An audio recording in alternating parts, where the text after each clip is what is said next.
I've always enjoyed learning about other cultures and watching movies, seeing things on the news, and always have had this inner drive to want to make a difference.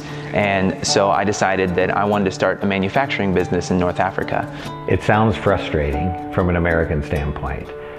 What are some of the blessings that you would experience from not having the American attitude of we need to get this done in the best way possible? Well, it definitely was frustrating when I was starting out, but after I began to adjust my expectations, I began to see the beauty in their approach to work because they're very people-oriented. And so if I was doing a business in America, the deeper I got into the business, the more I might get holed up in my office, just working on office work.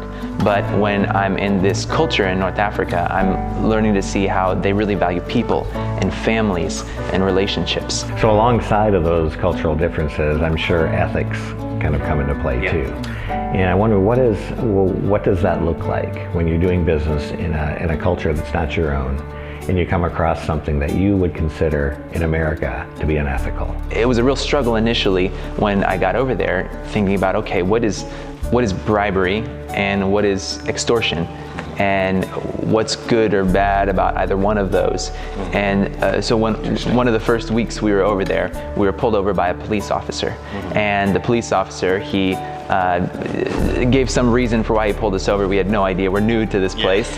But then he asked us for the equivalent of $15 US.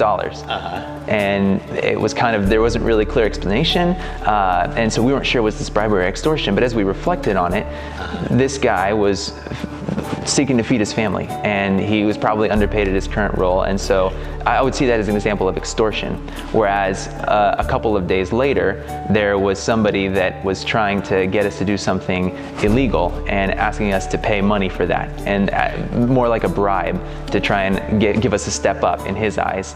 And I saw that more as bribery, and that's not something we wanted to get into. Okay, bribery is illegal in most countries, and as international businesses work within these cultures, one of the very strict codes that they have is not to bribe people. Yeah, it's been an adventure trying to understand the differences between the law of the land and the spirit of the law of the land, and then what crosses the line. And it becomes a much bigger deal too when your business grows, and you're not talking about $15, you're talking about $15,000 in extortion or bribery, depending on what situation you're in. So I would assume that as you're more and more successful, there's more and more headaches that come along with it. For sure.